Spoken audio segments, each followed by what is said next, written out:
going on? We're building stuff today and watching the race. It's King of the Hammers Day. If you guys are into racing, we are. We like to watch them, cheer on our friends. There's a bunch of Canadians down there racing today, so we got to watch them and cheer them on.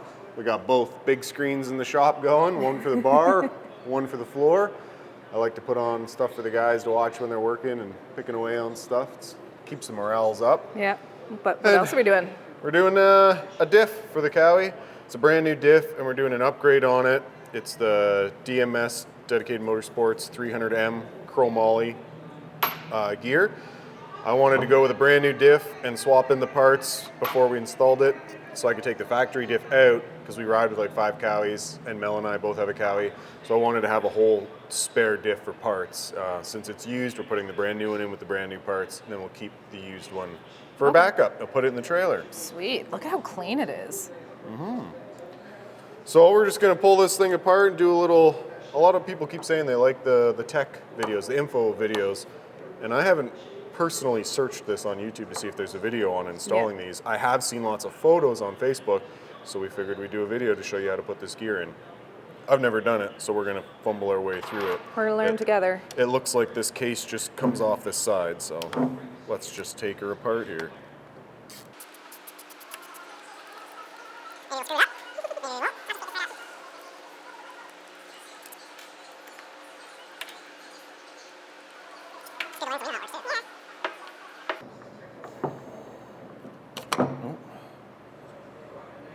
Okay, so I've never worked on this before, but it looks to me as though when the voltage just comes in here, when you flick the switch on the dash, the servo is going to spin this gear, which is these are called like a crow's foot or something they call these things, and it's going to fling up or fling down to engage this. So kind of looks like a beer bottle opener. Yeah. So when you're taking things apart and you've never done it before, take your time and look at how it's assembled. This is all the way down at the bottom, so once I take it apart and put it back together, you have to make sure that this is in the same spot. Otherwise, it's going to be the opposite on the switch, or it'll always be engaged. So just pay attention to those little details when you're working on stuff like this if you've never done it. Now you take off the other part of the case. Now we'll open the case right up.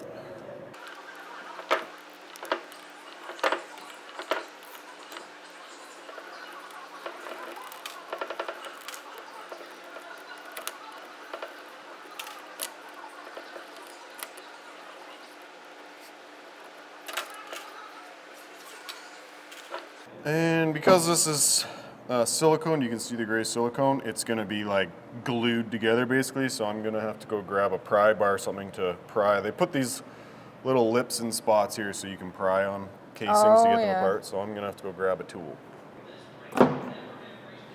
So, a little pry there.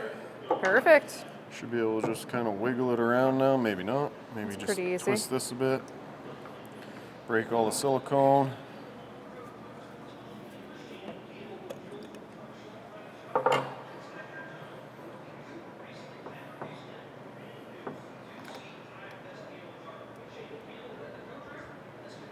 Stringy. Okay, so pull the silicone off, throw that in the garbage. Looks like there's a dowel pin that's going to go through and hold everything. Pay attention to that when you're putting it together. Don't force things. You want it to go together easily. Got a little bearing here on the outside, and then I'm assuming that's the gear because that's the only gear I see. Yeah. And it makes sense because that's where the front drive shaft would go in, right? Axle shaft. Axle shaft, yeah. Drive shaft's on this end. Oh, yes, yeah. So if you're going to break anything, it'd be in there. Yeah, so what's happening? Like, why do these gears break? So this gear's sitting in here, and your axle's coming in, which is directly on your tire. So the amount of force this sees is 1-to-1 to the tire. The tire is spinning. And then the bigger the tire, if you imagine working on something and you take a ratchet like this is say a 31-inch tire, a factory tire, and the ratchet's only that long. You can only do so much force with your hands on that. Yep. Now you go up to a 35-inch tire, you have way more it'd be leverage. like putting a ratchet like this on here and you have way more leverage, so that this gear is going to see way more load. Oh, okay. So this will break before your drive shaft, well it should, before your drive shaft breaks, because the drive shaft has the reduction of the gear ratio, whatever that is. The loads on the drive shaft are, say it's 410 gears, it'd be 410 less than what this is 1-to-1. Yeah. So this is less of a concern than this is, but these do still break. So Okay. if you upgrade this and it's now not gonna break, the next weak link will be here. And then you can upgrade the drive shaft. It's just gonna carry on. You're Yeah. always going to have a weak link. Yep. But this, from what we've seen online, is the most common failure point in these front diffs. Yep. And when these do break, or if they do break, the pieces of this metal will get thrown outwards and it can shatter this whole case and break the sensor and everything. Whew. So that's why I figured we'll keep my factory diff that's not blown up and broken case for spare parts, because then you never want to be out on a ride, right? If we go all the way to West Virginia again and we're riding and Mel's sending it up a climb, giving her the beans and blows the case out, we'll just walk back to the trailer, grab the other diff, do a quick re, and we're back out on the trails, Yeah. instead of just buying this gear and putting it in mine. I from the racing days, you always learn that if you're all running the same stuff, you want a lot Yeah. of spare parts. And you can almost kind of manufacture where your weak link is by upgrading stuff sometimes, right? Yeah. Like there are some things that you would prefer to trail fix versus doing something like this. Yes. So if you beef up your diff here, you can make something more accessible down the line, a weak link that is probably more likely to break but easier to fix. Yeah, like it's easier to swap out a drive shaft than it is to pull your whole front end apart to get this axle shaft out to change this 100%. on the I'd rather Yeah. change a drive shaft. Oh, for Personally, sure, maybe yeah, you guys yeah. are the opposite and you'd rather change the gear. Yeah. I don't know, I don't want to do a diff all the time. There's a No. lot of work to get the thing apart. Yeah. So I figure we'll put this in and leave all the rest the same, because Yeah. you can swap a drive shaft pretty easy. Yeah, exactly. And if you blow the drive shaft, you can still go all weekend in two-wheel drive. Yeah. Who cares? Yeah, If just you blow makes it the more fun. diff, then you're screwed because there's no oil in it and everything. And it's easier to fix other stuff. Yeah. So So now we got to swap this out. So it looks like this just pulls out. It doesn't look like it's a very complicated unit. That's it. Wow, okay. So I don't know if the camera can pick this up, but Yeah. this is a powdered metal. It's like a casting metal. Okay. Where this is machined, so you can see it's like speckly dots in it or whatever, where Yeah. this is smooth. So this is machined out of solid 300M chromoly, which is a lot tougher material than whatever. They're both steel, but chromoly has more carbon content and they probably heat treated. Mm-hmm. So this will probably take 6 to 10 times the abuse that this would take. cool. I'm gonna assume. I don't Yeah. know the actual chemical composition of them, but. Something in and around there. So it looks to me like these little fingers go into these little holes. Oh wow, it's just like a little puzzle in there. And when you do that, so two-wheel drive, this would sit up like this. Yeah. And then when you flick that switch and this crow's foot thingy or whatever they call it flings up, it forces the fingers in and engages the so that four-wheel drive. Four-wheel drive, so these are going engages both sides. Okay. Or Very cool. no, this is the diff lock. This end is the four-wheel drive. There's two. There's a collar back in here.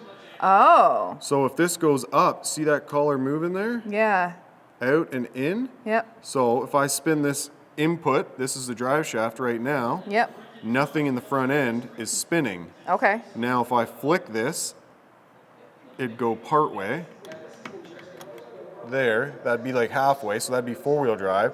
Now when I turn this, the That front is spins. spinning. Yep. And then there's still more room on here, so if you went even further, the fork stays in the same location, so you're still in four-wheel drive, but there's more teeth to go on this end. Oh, okay. That's when this one would get locked in.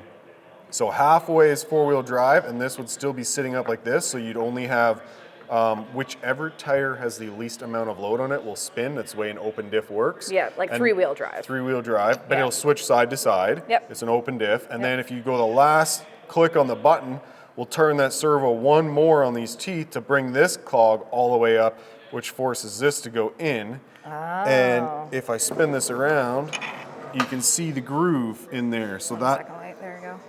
Oh, yep. that'll push this down when this little pin goes down in that groove. But if you go back to four-wheel drive, Yep. it's flat all the way along, so that pulls this up. Yep. So that's exactly how this front diff works. So Neat. there's two shift forks, two gears with fingers, I guess you'd call those, or Yep. cogs, and then this crow's foot thingamajig. Cool. That's really simple. Yeah, that is quite So we simple. gotta put this back on, and put this back in here. And it's probably going to be easier. Oh, it's upside down. So pay attention to which way you put this in, because you need the gear to actually connect. So like that. And then if this was in there, it would come back up Yep. like so. Cool. And that's how she came out. And that's how it was when it came Yep, out, fully so, down. Good. That's it. Now we got to Pretty simple. silicone it. And put it put her back in the together. machine.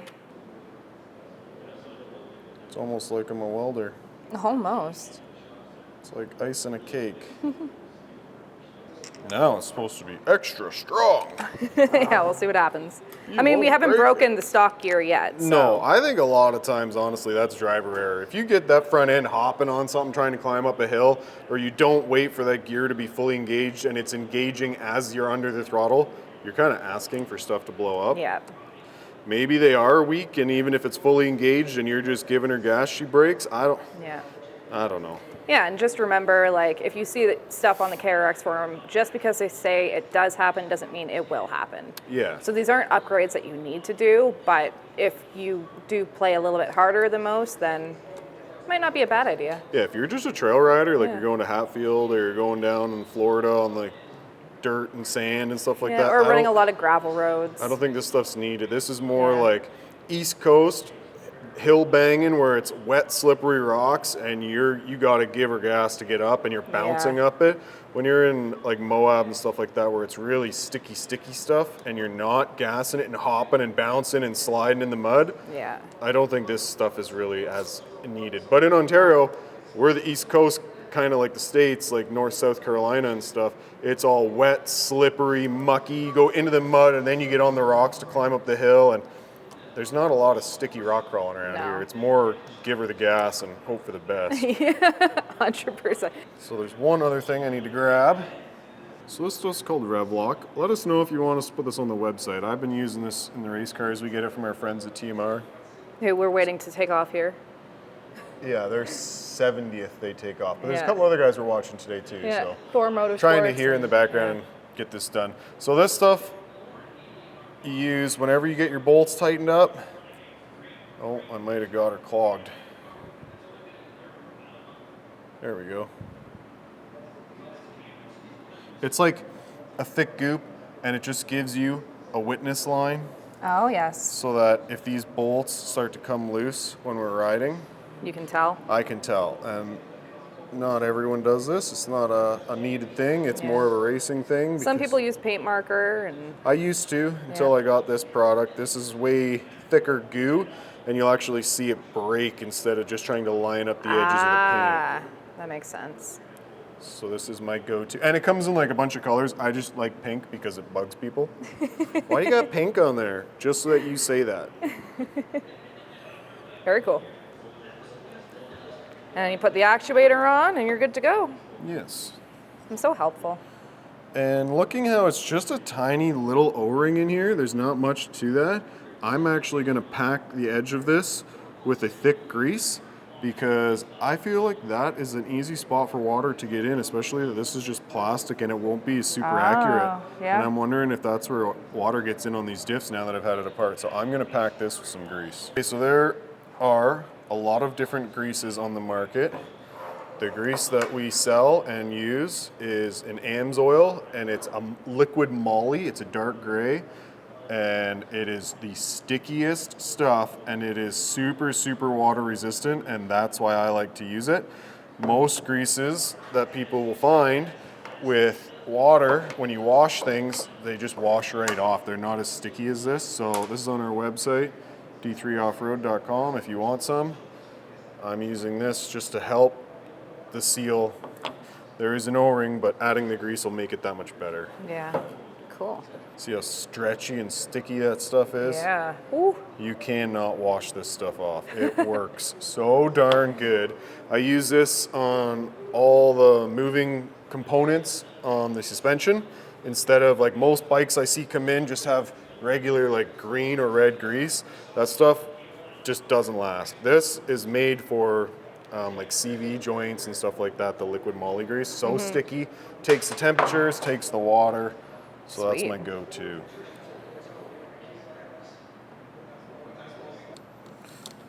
And these bolts, guys, like, I don't think you really need a torque spec. You just need to snug them up.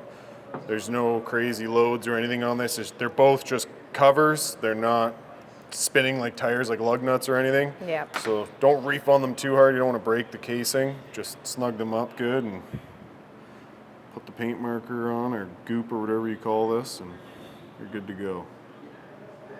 And you can do this in the machine too, I'm sure.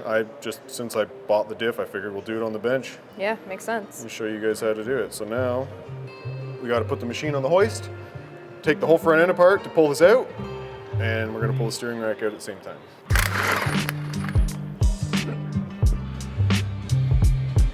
Oh yeah. Oh, nothing left in there.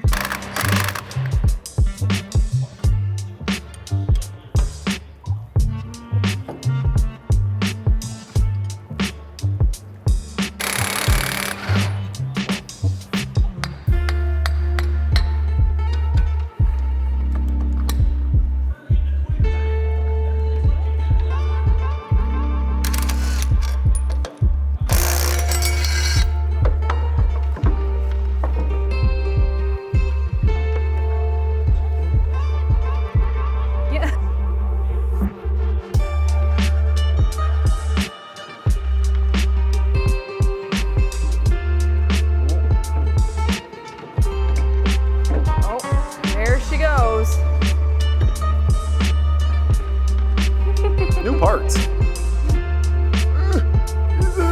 Awkward and heavy. Yeah. Get in there. Yep. Damn it, Bobby. Yeah. You got her. She's in. You did it. That's where she goes. All right, let's put that plastic motor thing back on.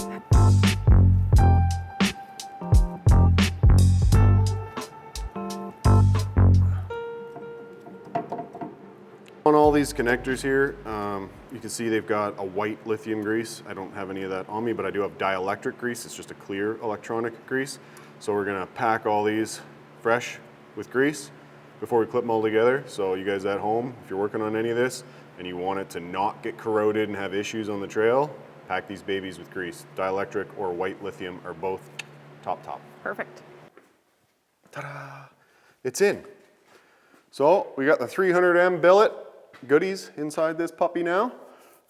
Fresh unit, so we got our other one right over there in the drain bucket. I'm gonna fully clean that thing and go through it, inspect it, and maybe even rebuild it with 300M goodies. So we have that on That's a good idea. We'll have it on our trailer, Yep. ready to go at any time we need. If Mel's breaks, if mine breaks, if any of our good buddies, because we ride with like 5 or 6 cowies, if anyone needs it during a weekend so we can all keep riding and having fun, Yeah. it'll be on the trailer.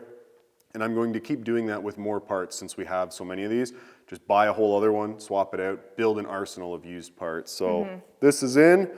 We got the grease on everything. I just got to go through, do the bolts, put the axle shafts back in, pull the arms back up, put the front end together. You saw us take it apart. There's no point in filming putting it back together. But if there's anything that you had more questions on when we were doing this and I just didn't do a good enough job explaining it in the video, just leave a comment below, please. We always answer as fast as we can. We see the comments daily. Thank you guys for watching and leaving comments. We appreciate all of you. So yeah, that's a diff and steering rack swap or upgrade install on the Cowies. So thanks for watching.